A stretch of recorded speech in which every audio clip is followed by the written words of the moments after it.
과일 상류에 가면 같은 과일이라면 큰 것이 값이 더 비싸죠. 무게만큼 더 비싼 게 아니라 몇 배나 더 비싸죠. 굵은 과일일수록 더 비싼 것은 소비자가 이왕이면 굵은 것을 찾는 원인도 있지만, 같은 나무에 달린 과일이라도 굵은 것이 당도도 더 높고 향도 더 깊습니다. 내가 먹어도 굵고 때깔 좋은 것이 더 맛있습니다. 그렇지만 내가 굵고 우량한 과일이 원한다고 해요 그냥 비료 막 주고 소문난 영양제 비싸게 주고 막 친다고 굵어지지는 않습니다. 바로 열매, 즉 과일이 굵어지는 비대 원리는 알고 해야 효과를 보겠죠. 지금부터 소개하는 비대 원리는 과학입니다. 이거 치면 굵어진다, 저거 치면 굵어진다에 현혹되지 말고 이 원리에 맞게 적용하십시오. 과일 비대의 핵심 원리는 한마디로 세포의 분열과 성장이라고 할 수 있습니다. 비료 중 이 세포의 늘어남이나 세포 자체의 커짐에 관계 있는 것은 질소비료이죠. 비대에 도움되는 영양제도 이러한 질소비료와 거의 보조재료이고, 호르몬제가 있는데 이건 비대 시기에 얘기 드리고, 무엇보다 광합성 자체가 사실은 제일 중요하죠. 과일 씹는 곳이 일주량이 짧은 곳에 씹는다는 것은 첫 단추를 잘못 깨는 것이죠. 그보다도 더 근본은 품종 자체이죠. 품종의 유전적 특성을 뛰어넘기는 무척 어렵죠. 성장 호르몬도 무시하지 못하죠. 이 성장 호르몬은 과일이 커가면서 필요한 곳에 공급되지만 유전적 한계를 조금이라도 뛰어넘으려면 인공적으로라도 공급해야죠. 비대제가 바로 그러한 것입니다. 과일 하나 굵어지는데 어디 하나만 필요한 것이 아니라 이와 같이 여러 가지가 필요한데, 그렇다고 아무 때나 막 공급한다고 되는 건 아니죠. 각 시기에 맞게 제공되어야 합니다. 과일은 나름대로의 비대 곡선을 가지고 있습니다. 아래 그림은 복숭아, 자두, 매실, 살구, 체리 등 핵과일이 굵어지는 모습을 그래프로 나타낸 것입니다. 핵과일이 아닌 사과나 배, 그리고 포도 같은 것은 경력기가 없어 이렇게 정체하는 시기가 짧지만 그래도 비슷한 비대 곡선을 그리면서 굵어집니다. 핵과일이 아닌 사과도 따로 경력기는 없지만 그 시기, 즉 양분 교체기에는 다소 비대가 떨어집니다. 이 그래프에서 개와일이나 과실의 크기는 과수마다 품종마다 다르니 꼭 맞다고 볼 수는 없지만 대체로 이런 흐름으로 간다는 것만 알면 되겠습니다. 여기에서 비대 1기는 경력기 이전을 말하는데, 꽃피고 수정되고 결실 때는 초기 비대기인데 이때가 바로 세포수가 늘어나는 시기입니다. 세포수가 많아야 장차 늘어날 것이 있으니 비대에서 가장 중요한 시기입니다. 과일 비대 70%를 차지하는 중요한 시기입니다. 작년 여름 꽃눈 오고 그 꽃눈이 성장하고 개화와 결실 시기에 기후까지 포함해서입니다. 이런 점은 우리 사람도 똑같습니다. 잉태하고 임신을 거쳐 출산할 때까지가 지능의 70%를 좌우한다고 하니까요. 이때 뿌리로부터 얻는 양분은 작년 겨울 오기 전 나무가 저축해 놓은 저장 양분으로 커가고 있습니다. 그러니 작년 겨울 오기 전 저장 양분이 얼마나 중요함을 새삼 느낍니다. 만일 작년 가을에 조기 낙엽 등 이후로 저장 양분이 충분치 못했다면 새싹 나올 때 질소 연면 시비가 다소 도움이 됩니다. 저장 양분으로 커가든 뿌리에서 금방 만들어 보내든 양분이 잎이나 열매로 가기 위해서는 양분은 물과 함께 올라가니 개화, 결실, 1차 비대에는 물 공급이 중요합니다.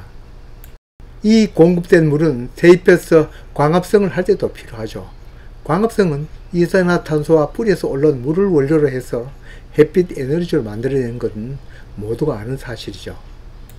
과일이 굵어지려면 적과도 필요하죠. 정례, 적화, 적과. 이 시기에는 저장 양분이 한정된 양으로 크는 시기이므로 일찍 할수록 유리하죠.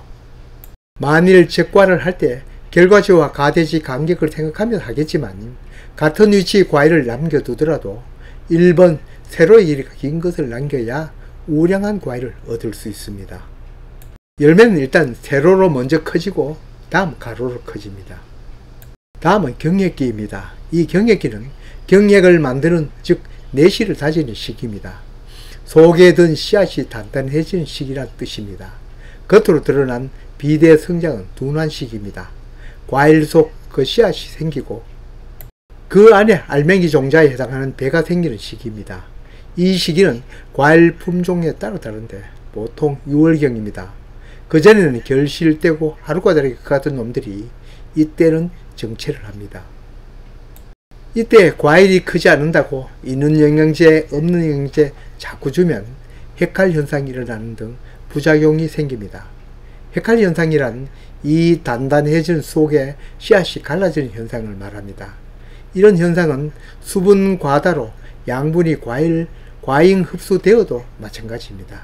병력기는 6월 한 달 계속됩니다. 물론 여기서 시기는 앞에서 얘기처럼 과수 다르고 품종 다릅니다. 조생종은 짧고 만생종은 깁니다. 이 경력기와 똑같이 시기가 일치하지는 않지만 5, 6월 양분 교체기가 있습니다. 양분 교체기란 앞에서 얘기했던 저장 양분으로 커가던 것이 이제 정식으로 뿌리에서 흡수해 올라간 양분으로 바뀌는 시기를 말합니다. 선수가 교체되는 시기만큼 성장도 그렇게 왕성하지는 않습니다. 경력기가 끝나면 이제 3기 성장이 시작됩니다. 과실비대 속도는 조생종이 빠르고 다음 중생종, 만생종 순으로 커갑니다. 조생종은 가파르게 굵어갑니다. 이렇게 폭풍 성장을 할 때 칼리를 비롯한 양분 공급이 필수인데 그 양분은 물과 함께 이동하죠. 더구나 물은 광합생유도 중요한 원료입니다. 꽃피고 수정 결실하고 이처럼 열매가 폭풍 비대가 이루어질 때는 꼭 물이 많이 필요합니다. 다른 영양제 여러 번 치기보다 이러한 시기에 적절한 관리가 무엇보다 중요합니다. 이 3기 비대기에는 병충해 예방이야 당연히 필요하지만 수분 관리와 양분 보충이 중요합니다. 이 시기는 추비를 줄 시기도 해서 질소와 칼리 중심으로 추비가 이루어집니다. 옆면 시배는 칼리 옆면 살포도 필요하지만 과일이 단단하게 커지려면 칼슘 성분도 필요하죠. 함께 주기는 어려우니 교차하여 살포합니다. 아울러 정기적인 물 공급이 필요합니다. 정기적인 물 공급은 낙과를 방지하기도 하지만 수분이 부족하다가 갑작스러운 강우로 과다한 수분이 한꺼번에 열매로 들어오면 과피가 터지는 일과현상이 일어납니다. 과일이 계속 굵어지는 것만 생각하면 안 되겠죠. 조생종부터 비대기가 끝나면 빛깔도 곱게 당도도 향도 많아야겠죠. 과일 비대는 끝나고 과일이 익어가고 숙성되기 위해서 가장 필요한 영양소가 인산이죠. 인산은 느리다고 여러 차례 말씀드렸습니다. 익기 전에 옆면 살포하고 이때는 물 공급도 과하게 하면 안 됩니다. 당도와 향이 떨어질 뿐만 아니라 저장성도 떨어집니다. 이 시기에 질소를 주는 사람은 없겠죠. 여기에서 빠진 것이 호르몬의 역할입니다. 과일 비대에 관여한 호르몬은 옥신과 사이토키닌 그리고 지벨레린이라 할 수 있습니다. 이러한 호르몬은 당연히 나무가 알아서 제때 공급을 하지만 사람의 욕심은 그보다 더 큽니다. 과일을 비대시키는 비대제가 있는데 바로 이 성분들이 든 생장 조정제입니다. 이 생장 조정제를 치려면 결실기부터 몇 차례 치는데 그건 과실에 따라 다르니 치려면 그 시기에 맞게 치면 됩니다. 이 비대제가 해로운가 묻는 사람이 많은데 일단 해롭지는 않습니다. 식물에게도 분비되는 호르몬제인데 인위적으로 더 공급하는 것 뿐입니다.